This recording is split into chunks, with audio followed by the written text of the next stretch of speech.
Nos vamos a Ecuador para hablar con, en este caso, Jorge Serrano Vallejo, analista político y experto en marketing político por la situación y los problemas que hay en Ecuador.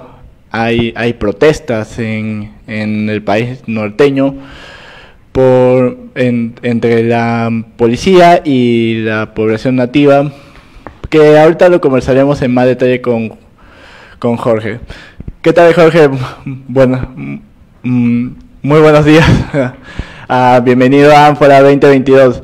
¿En qué parte de Ecuador te encuentras?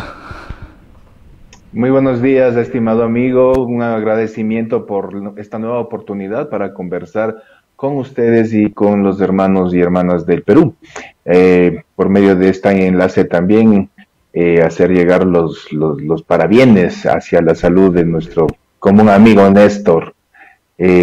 Bueno, yo estoy en Quito, en la capital de la República de Ecuador. Aquí es mi lugar de residencia y de nacimiento y de ejercicio profesional también. Bueno, estoy a la orden. Sí, justamente estos días ya se van a cumplir 15 días de protesta entre la población y la policía por todo lo que está, por la precaria situación económica y social de Ecuador. Cuéntanos, ¿qué es lo que estaba pasando en las últimas horas allá en su país, en el país vecino? Bueno, muchísimas gracias. Es necesario precisar que la situación que se ha presentado en los últimos 15 días en Ecuador no es un enfrentamiento entre la policía y sectores poblacionales. Es un escenario político, netamente político, que tiene que ver con el desarrollo del manejo de la economía de Ecuador desde los dos últimos gobiernos, o sea, de Lenín Moreno y del presidente actual, Guillermo Lasso. En el caso de Lenín Moreno, él acogió, una vez triunfó en las elecciones, él acogió la propuesta de campaña electoral de Guillermo Lasso y así lo reconoció públicamente. Y de hecho comenzó el establecimiento, la imposición de los primeros pasos de un régimen neoliberal que ahora se ha profundizado con ya la gestión de Guillermo Lasso. Entonces el asunto tiene que ver, al decir netamente político, estoy refiriéndome a la política desde el punto de vista de la ciudadanía, no necesariamente de los partidos o los movimientos políticos reconocidos aquí en Ecuador. No son solamente estos 15 días, representan un año de diálogo infructuoso entre los sectores sociales, entre los diversos gremios, entre las diversas organizaciones de obreros, por ejemplo, que acudieron inicialmente a la convocatoria del presidente Lasso a sus mesas de trabajo y no han sido atendidos. Es muy claro, en un régimen neoliberal, el fundamento de su política pública es el fortalecimiento de la industria, de la gran industria y fundamentalmente de la industria transnacional, inclusive en ocasiones topando los intereses de desarrollo de las industrias nacionales, en perjuicio de ellos y para favorecer a las cadenas oligopólicas que existen en el mundo y en la región. Eso es lo que sucede en Ecuador. Entonces, esta convocatoria a paro nacional que se hizo a partir del 13 de junio, el inicio del paro nacional, está provisto de todos estos antecedentes que con más detalles obviamente los podríamos dar en la entrevista anterior, ya los compartimos un poco, pero que tiene que ver con la situación económica sin duda, sobre todo, pero con relación al modelo económico que se está aplicando en el país y que tiene que ver, por ejemplo, con la liberalización de los precios de los combustibles, que cuando Lenín Moreno estuvo en el poder, por ejemplo, el galón de gasolina extra, que es la gasolina popular, tenía un costo de $1.70 y ahora tiene un costo de $2.55 antes del paro. Es decir, se había observado aproximadamente un 50% de aumento, 50% que afecta a toda la economía, porque con los combustibles se moviliza el comercio, la producción, se movilizan los servicios y de hecho eso ha sucedido. y luego también decisiones que favorecen a grupos económicos que están cercanos al gobierno, como por ejemplo los sectores industriales que producen aceite comestible, los que explotan la palma africana y que en las últimas semanas antes del paro, es decir, diríamos que hace 4 o 5 semanas, la botella de litro del aceite comestible ha tenido unas alzas que van también en el orden del 100%. Normalmente este tipo de aceite hay de diversas calidades y precios en Ecuador, como en todos los países. Pero digamos que el aceite popular estaba más o menos en $1.80, $1.85. Y ahora se cotizan en $3.80, $3.90. Hablan ustedes de relación, amigos, que el litro de aceite de oliva, importado obviamente, tenía un costo de alrededor de $6.80, $7. Ahora está en los establecimientos, en las cadenas de venta de alimentos, en las supercadenas de ventas de alimentos, en $12, en $13. Esta es la proporción del incremento de los precios de la canasta familiar. Ahora se habla con claridad de que también el siguiente paso es afectar a la seguridad social, especialmente los fondos de previsión, los fondos de jubilación, los fondos de atención a salud, que entre cada uno de ellos se señala que cada uno de ellos estaría manejando más o menos un capital de 9.000 millones de dólares cada uno, ¿no? De un capital en giro, de fondos en giro. Y la semana anterior el presidente Guillermo Lasso removió al anterior delegado y presidente del Consejo de Administración de la Seguridad Social en Ecuador y delegó a un nuevo servidor, Carlos Ortega, que es familiar de una de las familias de banqueros de Ecuador, que precisamente en la década de los años 80 provocó la quiebra del Banco Continental. Ese es el asunto, o sea, la línea del neoliberalismo es instalar a la empresa privada en el Estado, la empresa privada en el Estado, como para que surjan con mayor fuerza los negocios, ¿no? La posibilidad de hacer negocios con el Estado mismo y luego el desarrollo interno que tiene que ver con mano de obra subpagada o en condiciones de horarios de trabajo extendidos, sin las consideraciones de seguridad laboral, etcétera, ¿no? El neoliberalismo es una expresión radical del criterio capitalista de obtener utilidad al más alto porcentaje, y eso implica rebajar los costos, y para el sistema capitalista y la economía capitalista la mano de obra, o sea, el ser humano es un costo, no es una persona, no es una familia, no son niños que dependen del padre, es un costo que mientras más barato le ponga es más negocio para el fabuloso, afortunado dueño de ese negocio. Así funciona el neoliberalismo y así funciona el capitalismo. Y para que esto funcione así, para que los sectores que salen perjudicados por las decisiones de la política pública, hace falta un régimen represor muy fuerte para impedir que los sectores sociales con sus jornadas de levantamiento, de movilización, exijan que se den correcciones en los destinos que se están tomando para el gobierno, para el país. Para eso hacen falta fuerzas de control del orden público que actúen de una forma muy fuerte, ¿no? De una forma que se pone a la raya, al filo de la violación de los derechos humanos, y que de hecho se presentan, como ha sucedido en el caso de Ecuador en estos últimos 15 días, 5 fallecimientos, alrededor de 300 heridos, un número parecido de detenidos, detenciones que no han sido justificadas judicialmente, como la detención inicial del presidente de la Confederación de Nacionalidades Indígenas de Ecuador, el ingeniero Leonidas Issa.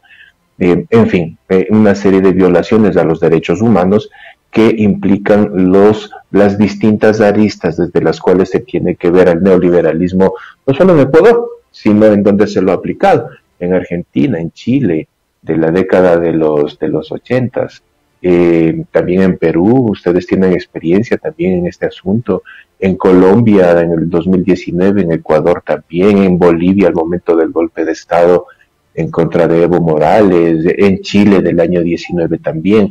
O sea, esto no es una exclusividad en Ecuador, esto es parte del modelo de aplicación del neoliberalismo en un país. Eso es lo que ha estado sucediendo.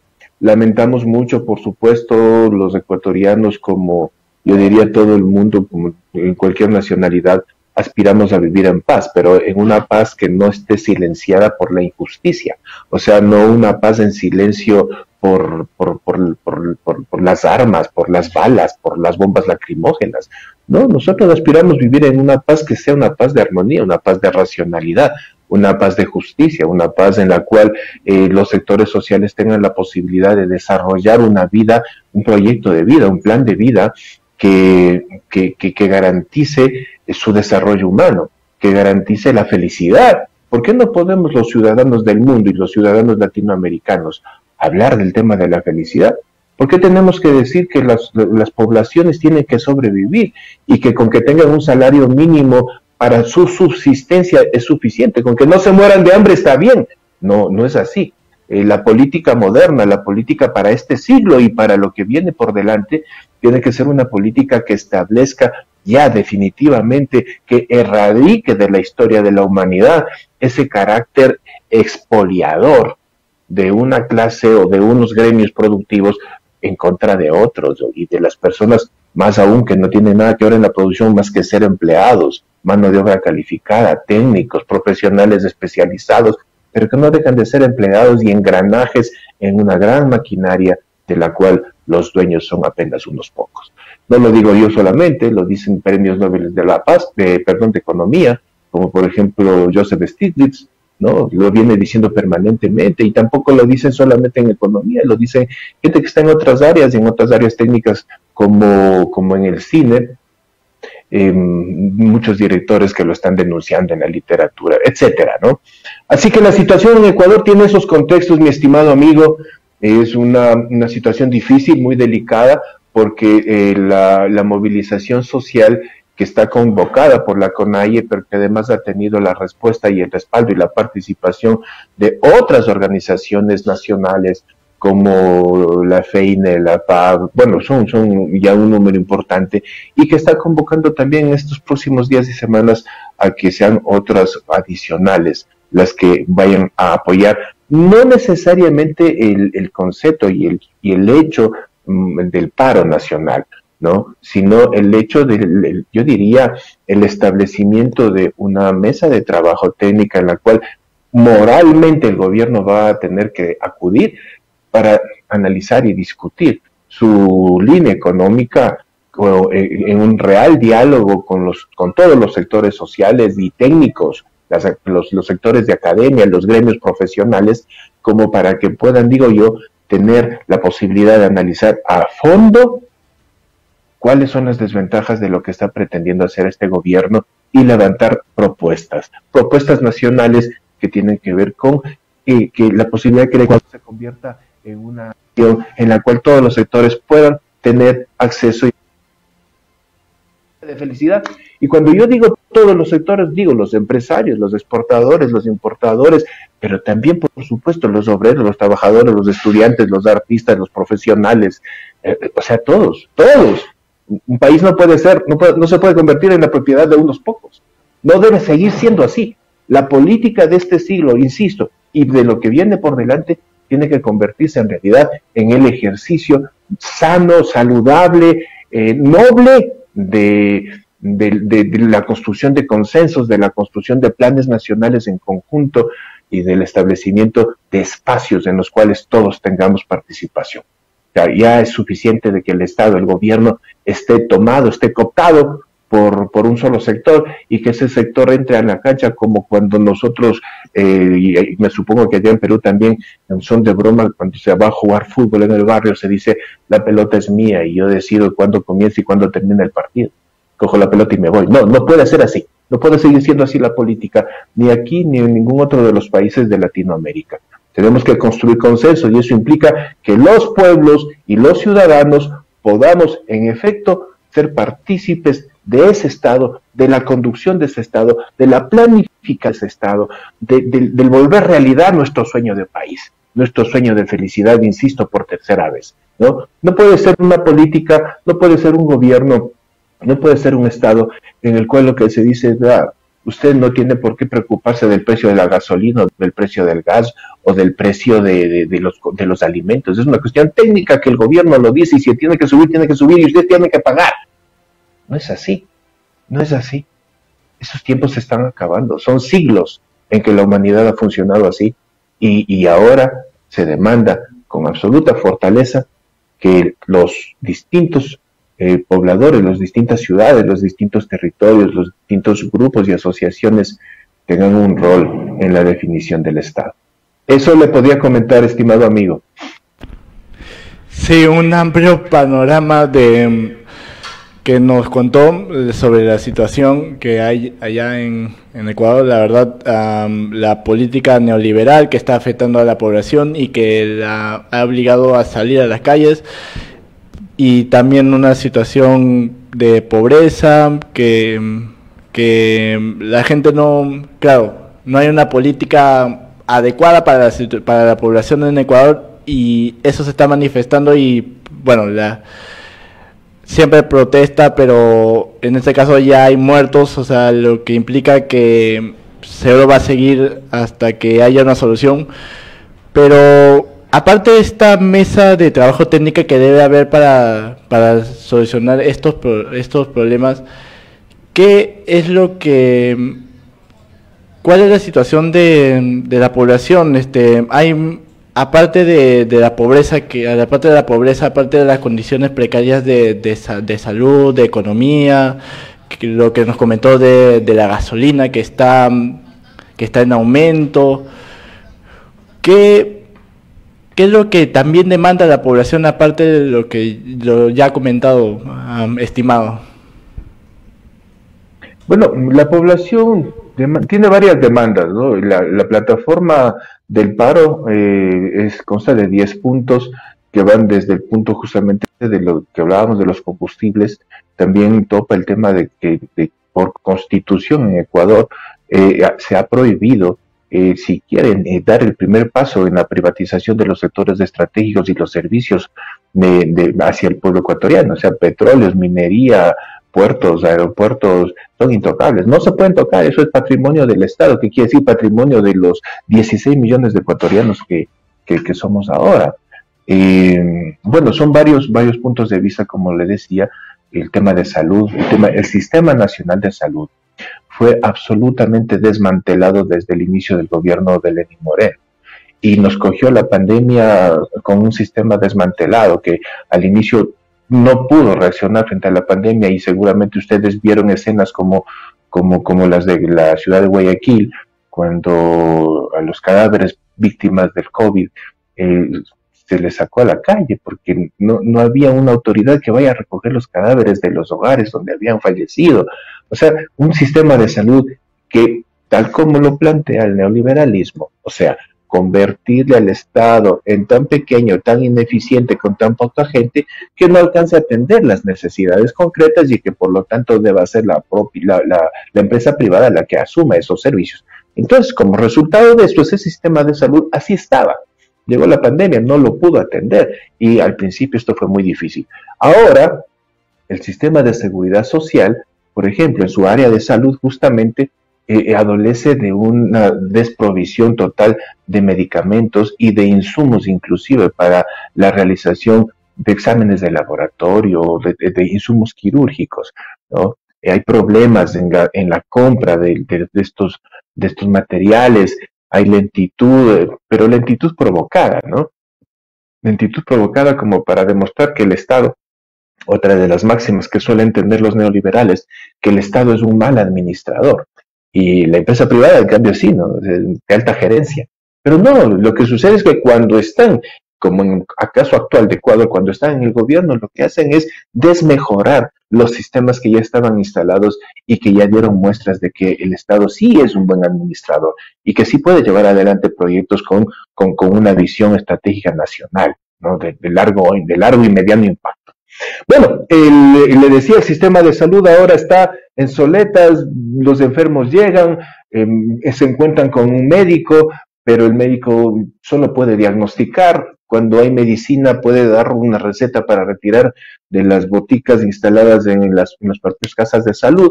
Cuando no, le mandan con la receta que compre fuera, o para exámenes de laboratorio, rayos X, etcétera, a que compre fuera los insumos, etcétera.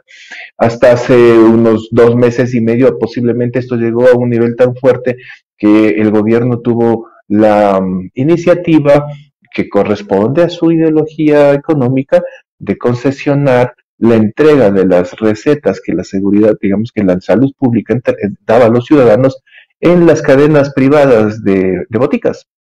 Y por supuesto que ahí ya funciona todo muy bien, ¿no?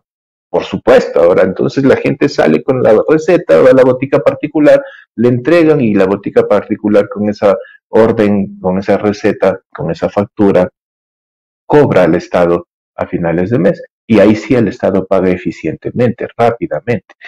Estas son las cosas que el pueblo ecuatoriano demanda que se mejore.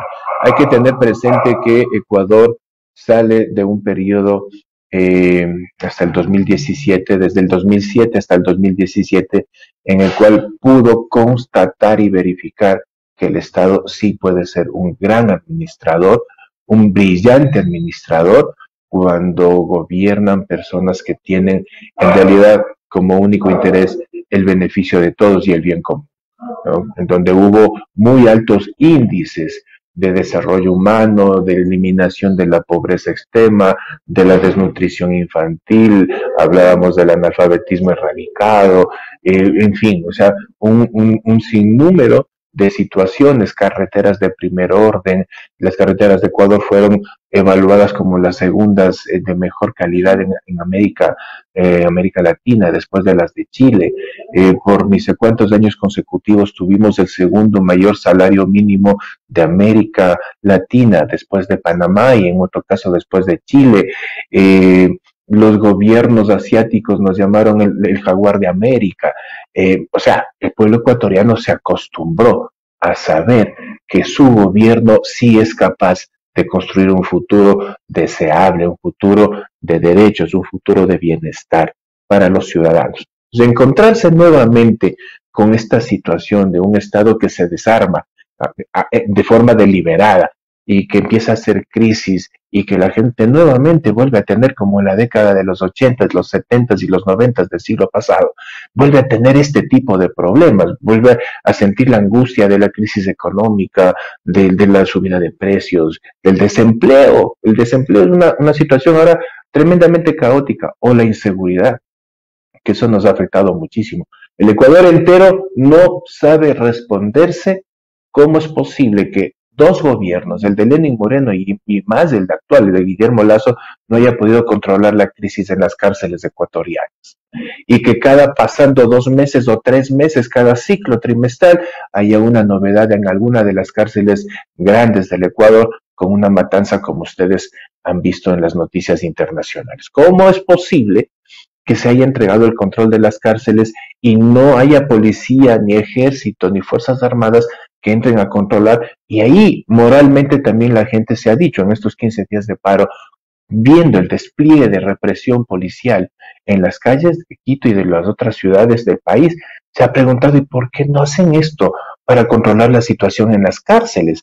En las cárceles hubo uno de los sucesos tan dramáticos en que la policía, una de las voceras de la policía dijo que no entraban al control de la situación de violencia, de enfrentamiento que se daba ahí dentro de esa cárcel, no entraban al control porque no tenían la suficiente provisión de material para enfrentar la situación. Adentro se estaban dando de tiros y estaban detonando explosivos, y luego al terminar lo que entraron fue solamente para contar cuántos muertos hubo y para verificar lo salvaje, lo dramática de la situación que había sido al interior de ese centro en esa ocasión. Pero entonces la gente dice, bueno, ¿y por qué? ¿Por qué razón no existe un Estado que controle la situación y que brinde seguridad a los ecuatorianos? porque el problema de las cárceles ha salido ya hacia las calles. Y en ciudades importantes y queridas de mi país como Guayaquil, Manta, Esmeraldas y otras ciudades, Santo Domingo, el sicariato, que es extensión del conflicto que hay dentro de las cárceles, el sicariato ha empezado a actuar con mucha más fuerza. Y existen ciudades en las cuales hay 6 crímenes diarios por la modalidad de sicariato. O sea, el conflicto entre bandas, entre estas bandas internacionales que están vinculados con el tema narcotráfico, es muy fuerte. Y sí, hay un sentimiento de preocupación y tal vez yo podría decir hasta de temor de la gente, porque dice, ¿hasta dónde va a llegar este problema? Y nos ponemos a pensar en Colombia y nos ponemos a pensar en México, y si no se controla a tiempo esto, ¿de qué volumen se va a hacer la bola de nieve? ¿No? Pero son todas estas cosas las que preocupan a los ecuatorianos y son parte de la convocatoria al paro y es parte de la motivación que tiene la gente para decir, a ver, Estado, vuelve a poner los pies sobre la tierra, pues no, no todo es economía, no todo es tomarse, apropiarse del Estado, no todo es una guerra de banqueros, pues, porque ese también es el trasfondo de lo que está sucediendo en Ecuador. Hay 3 bancos principales en Ecuador, el Banco del Pichincha, que ocupa el primer lugar, el Banco del Pacífico, que es público, luego de la quiebra que se produjo por la administración de los propietarios de empresa privada, de la banca privada de esos tiempos, y el Banco de Guayaquil, que es el que gerencia y es propietario el presidente actual. Y lo que se quiere en la guerra económica, lo que se quiere es que a través de las alianzas que se puedan hacer, el Banco de Guayaquil, digo lo que ellos quieren, que el Banco de Guayaquil compre, se haga de la propiedad del Banco del Pacífico, que como banca pública actualmente maneja los fondos del Estado, como por ejemplo para el pago de sueldos, inclusive también tendría una parte de lo que maneja la seguridad social ecuatoriana. Entonces se está hablando de un volumen de manejo de dólares muy alto, que unido con lo que hace el Banco de Guayaquil pasarían a ser la primera fuerza económica, o sea, el grupo económico hegemónico en el país, y eso significaría que ellos en realidad administren la dolarización en Ecuador.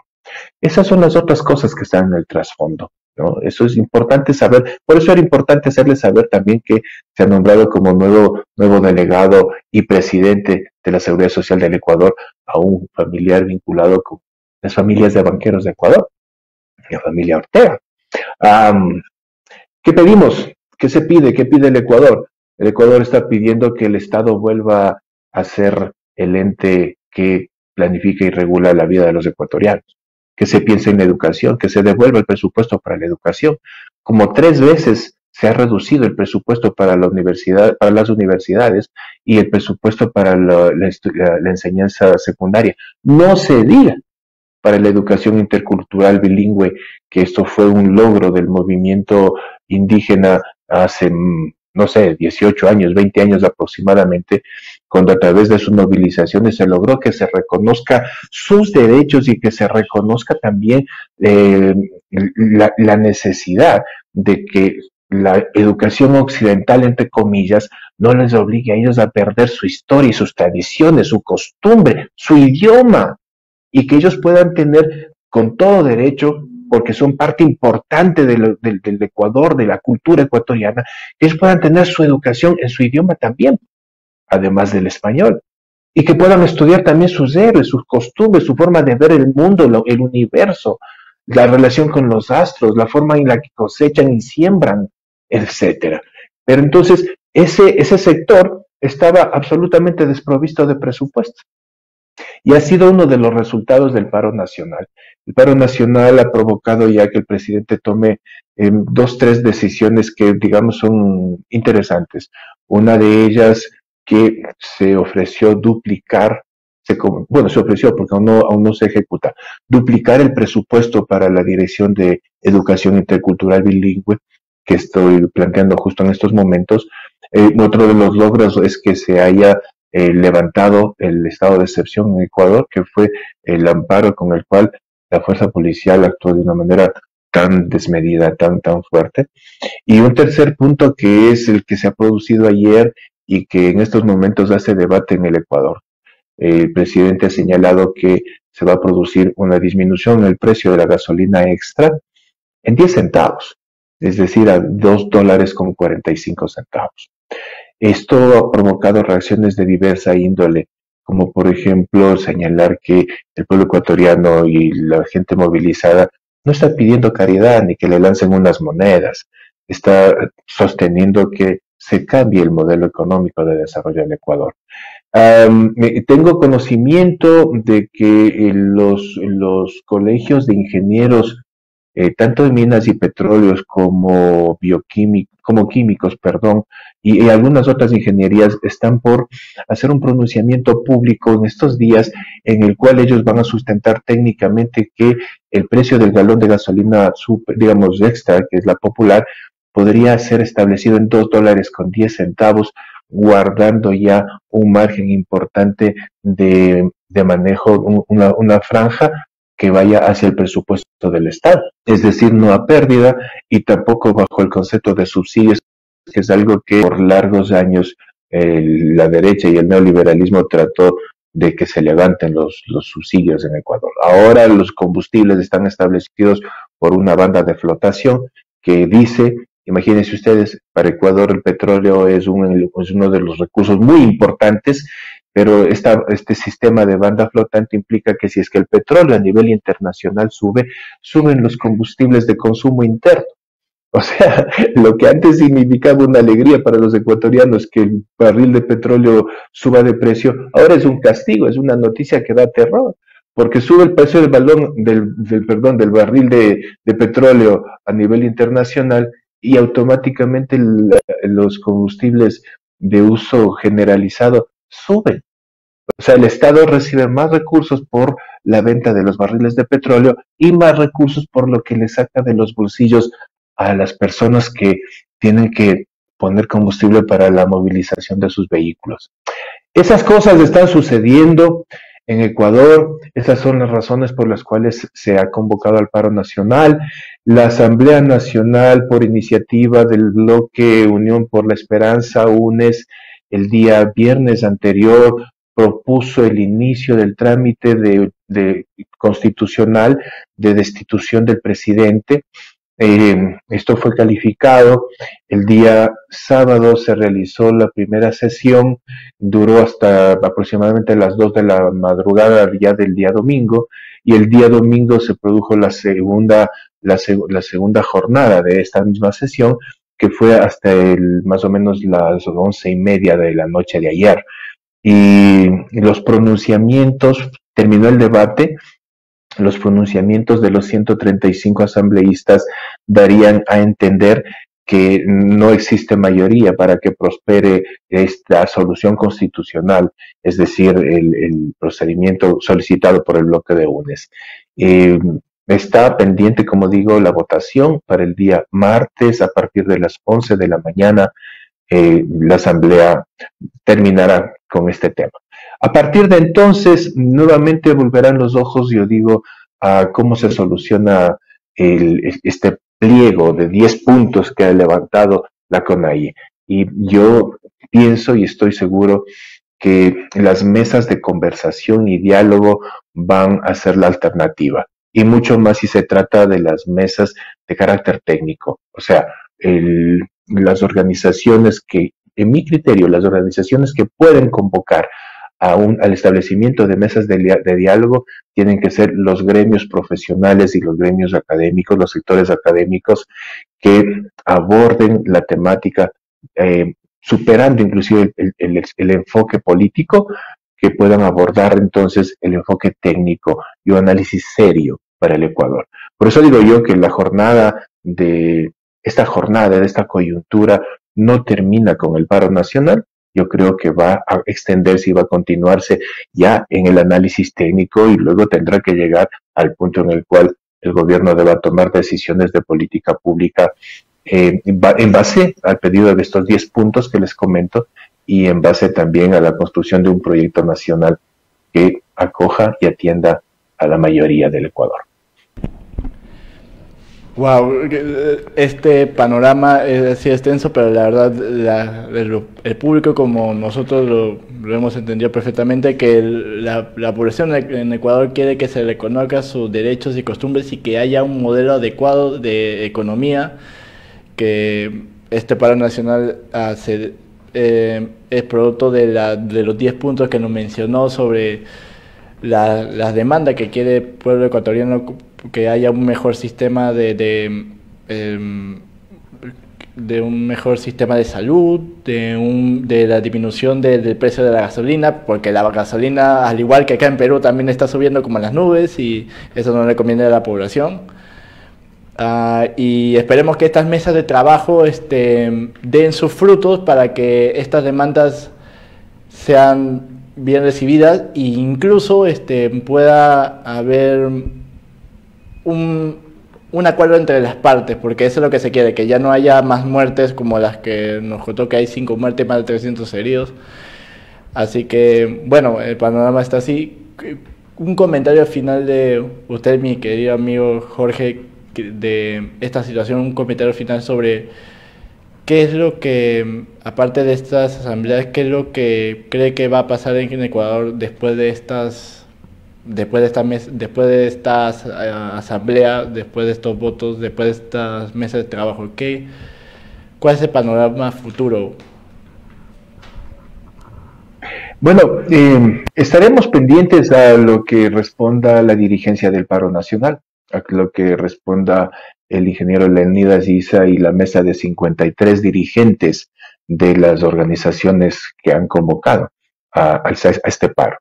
Ellos están acá todavía en Quito, no es cierto que se han desmovilizado, ellos se tomaron sábado y domingo para descansar después de una jornada muy fuerte en la que inclusive a pie y bueno, en franjas también movilizados en vehículos, vinieron desde sus poblaciones hasta la capital y luego con todo el enfrentamiento de este proceso de represión que les he conversado.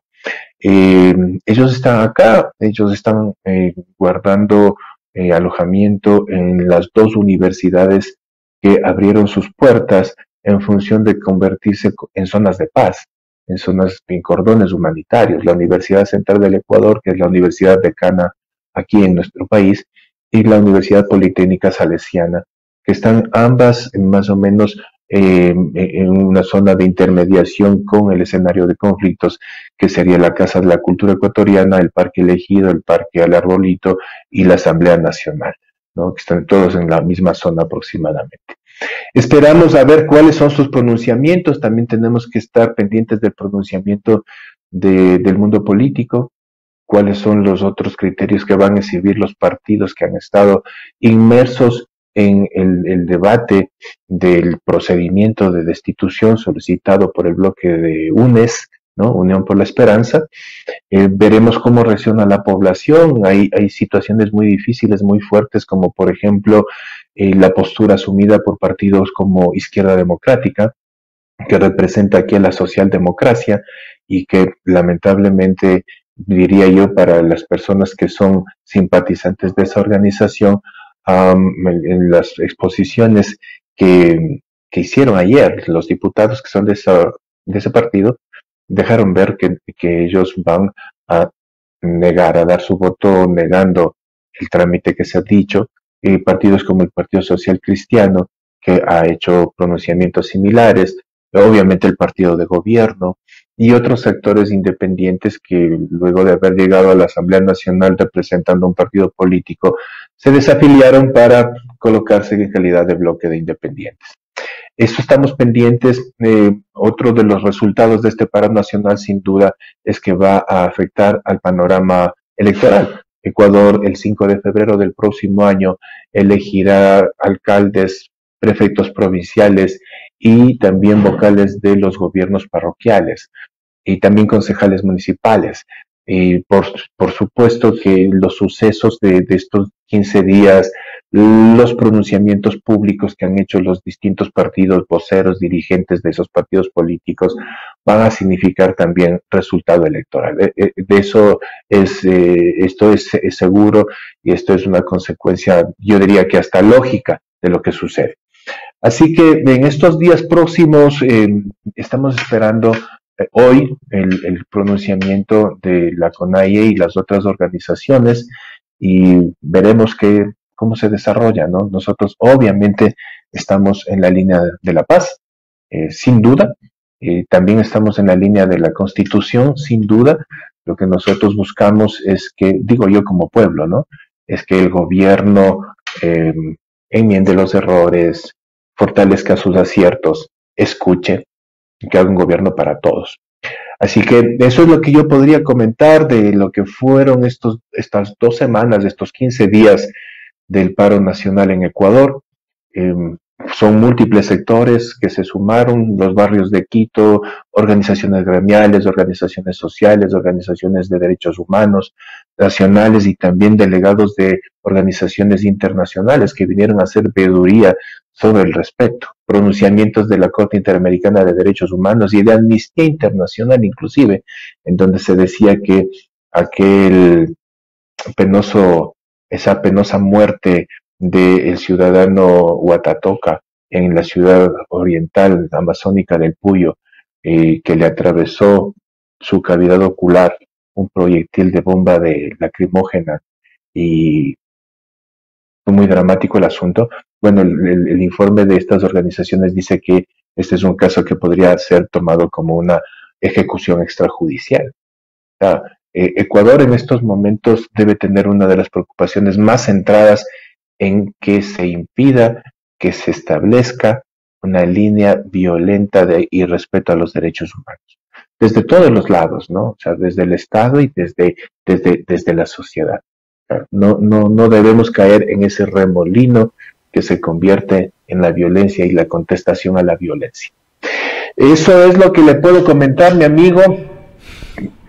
Solicitarles que estén pendientes en la medida de lo posible, que ustedes puedan hacer también pronunciamientos por este último punto que acabo de señalar, ¿no? O sea, el respeto, la estricta vigilancia de los derechos humanos en Ecuador. Gracias. Muchísimas gracias. Estoy a su orden. Para mí siempre es un honor compartir con ustedes la pantalla.